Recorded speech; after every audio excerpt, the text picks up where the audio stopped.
Hello everyone, Professor Halsey here, and today I want to start looking at Module 3 Active Reading with you. And I'm going to encourage you to take some of these examples and actually run them in the Python window, whether you have it installed on your computer or you use it on the DeVry desktop, or you can use the Zybooks playground. And if you have any technical issues with that, don't hesitate to reach out to our help desk. The number is 877-306-5283. And yes, that's one I give out a lot, so I've got it memorized. All right, and I'd like to point out here there's already a help video where Dr. Cooper walks you through the different assignments. So I want to encourage you to watch those as well as because she adds information that I don't, and I add things she doesn't. So always make sure to check out both of them. Hers are usually really short, like mine, and you can learn a lot in just a short amount of time. Repetition's what we're looking at here, and then adding a little bit to it each time we do it. It is kind of how they get you.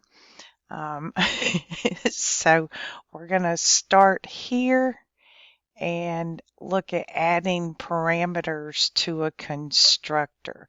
All right, so remember we've been defining this underscore underscore init underscore underscore method. It's our default constructor, and it's called every time we instantiate an object down here. So when I call race time, this is automatically called, and anything set up in here becomes the default template for that object.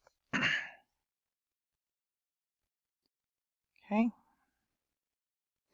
and you can see here we add the parameters to the constructor after the self that was in there originally that we'd been using. So what now we have these new parameters here: start time, end time, and distance, that we're going to be sending the class each time we call it to instantiate an object. All right, so you can see down here time underscore Jason. So these are race times of different marathon contestants, and time for Jason equals race time, and we pass it. 3:15 was when he started, 7:45 was when he ended. And if you're like me, that was what, 4.5 hours of running? You got to be kidding me. But okay. And then the distance was 26.21875, and it does, I guess it is in miles. Okay, it's distance of the race in miles, so it does tell us up here that that's how it's measured. Then for Bobby, time underscore Bobby, we call race time again. And remember, by default, if we had any values in here, let's say start time was 3 o'clock. Then when we initially call race time, that parameter would start out at 3 o'clock value. But we can then change it down here and could, like they're doing here, and make it 3:15. Okay, 3:15 to 6:30. He got done a bit faster, and then we passed the distance as well.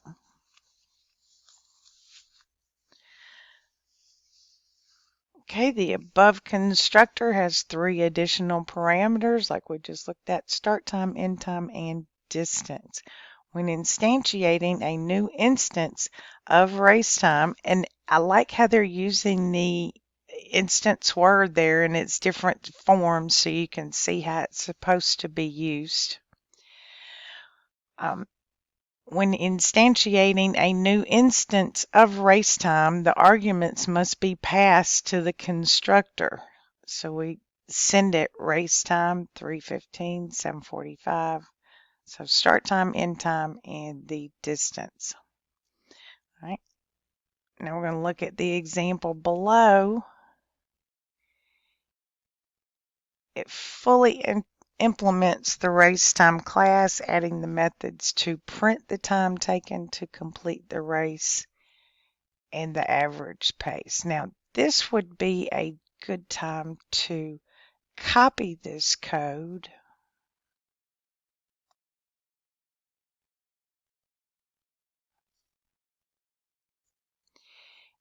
and come over and create a new file.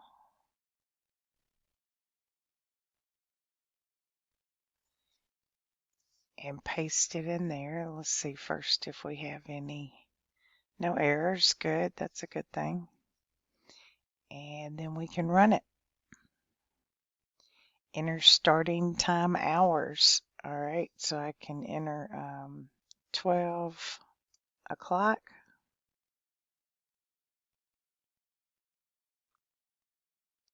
Oh, it's supposed to be an integer. All right, so I did that wrong. I forgot. Yep, 12. Enter the starting minutes. 0. Ending time. Let's say for me it would be 6:45.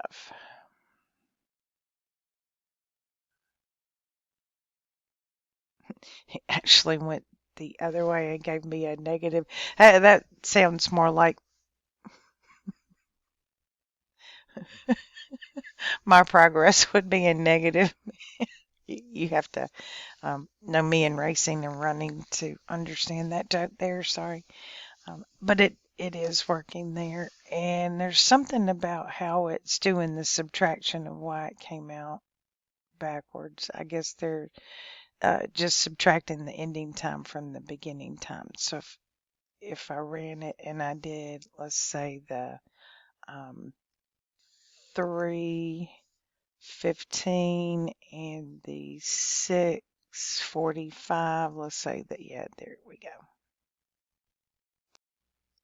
Okay, so the great thing here is just having an example to go by, and I'm going to encourage you to build up a digital toolkit. You should have several for loop examples, some whiles, some do loops, and now you should have different examples of objects in it and the classes and the objects that we build using those classes. You'll want to have examples of like this one where you have you're passing that parameters, and then we'll look at setting default values for those parameters here shortly.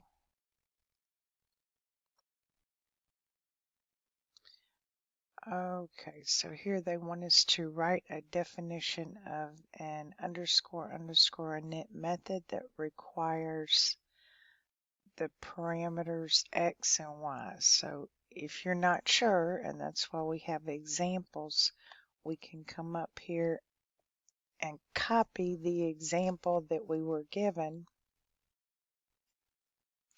paste it down here, and now I can use that to, and there weren't nearly as many parameters in this example as there was. We just need an X, comma, and a Y.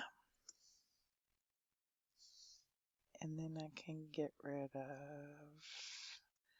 those. Yep.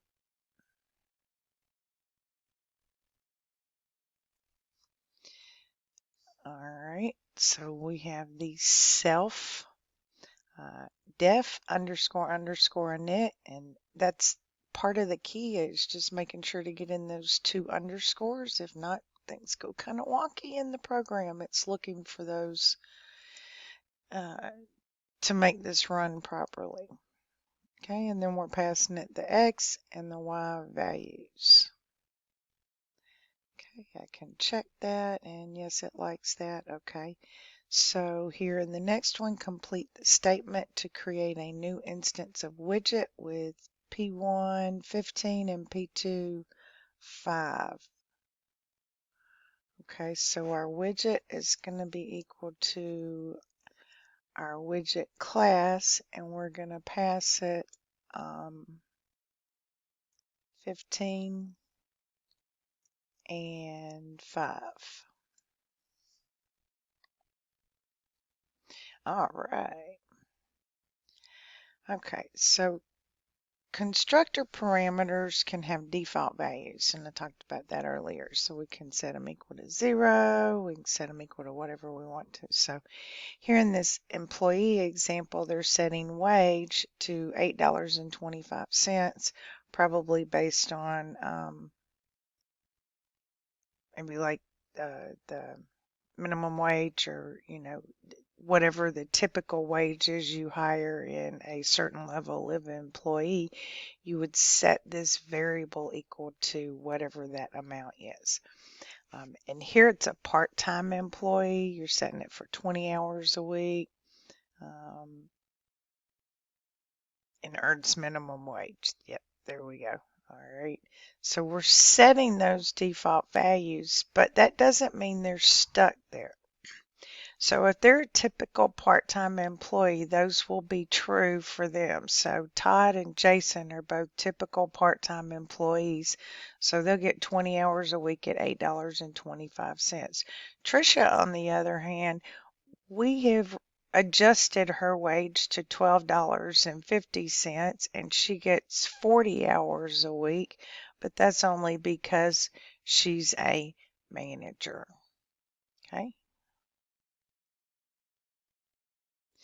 Now, to me, you should have a manager and a typical, and then you would just institute her hours as well. So anyway, if we declare employees Todd, Jason, and Trisha, and go through and print out their information, then we see that based on those parameters that we set up, Todd and Jason earn the same amount, but Trisha earns more for working twice as much. Okay, similar to column function, default parameter values can be mixed with positional and name map arguments in an instantiation operation. All right, so I love how they do this. They give you a short paragraph and then an example of how to do it. Arguments without default values are required, must come first, and must be in order. The following arguments with default values are optional and can appear in any order. All right, so as we set them up, we want to make sure that if there's not one required, we put that in the beginning. So name here is in the beginning, and there's no value set for it. Okay. Whereas grade, and we'll see how they're in the same order here. Grade is 9. Honors is false. Athletics is false. Okay. All right, so down here they want us to do some matching, and for me the easiest way to do it is to look at the 11 for the grade, and then athletics here is false. All right, and there's right, here's the other one with 11, grade 11, and the honors is true. So in this one, since honors is true, grade 11, athletics is false by default. So I know that one goes there. All right, so then the next one for grade 11 obviously goes there. Now here's the two we need to look at. If we just set up student Tommy with the default parameters for each, he would be in 9th grade. Honors would be false, and athletics would be false. So that would be a default student Tommy. or a student Tommy that has the default values assigned for all the inputs, or all the variables, I'm sorry, attributes. Okay, so then obviously the next one is grade 9, honors is true, athletics is true, so this one goes here. Okay, I like those are kind of fun. Okay, this one gave me a headache till I figured out what they were doing. But let me see if I can help you with it. So we'll click start here, and we have a rectangle class, and we set it up with length and width. So then we have length and width. We set up a rectangle 1 with rectangle 2, 9, so length of 2, width of 9. Our second rectangle, length of 5, width of 15. And then down here they print rectangle 1 width. All right, so they vary this up a little bit, so make sure you're getting the, just paying attention to the length and the width here. All right, so the width is the second variable. So the first number we have here is going to be the 9 for the width of the first one. Okay, then the length of the second rectangle is the 5 here. And then make sure and hit enter before you do your check. Okay, let's go to the next level. And here we have rectangle 1, rectangle 2 is default, rectangle 3 sets a length but uses the default width. All right, so in rectangle 1, the width is length width, it is 8. For rectangle 2, the length would be 4 for the default value. And for rectangle 3, the width is 9. Because we set up the length was 1, but we gave it the default width, which was 9.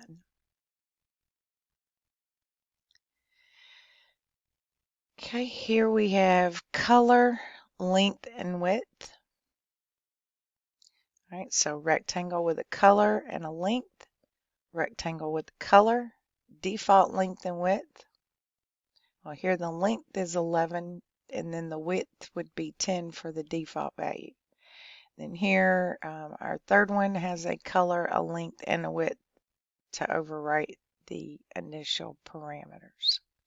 Okay, so when we print rectangle 1's color, it's going to be purple.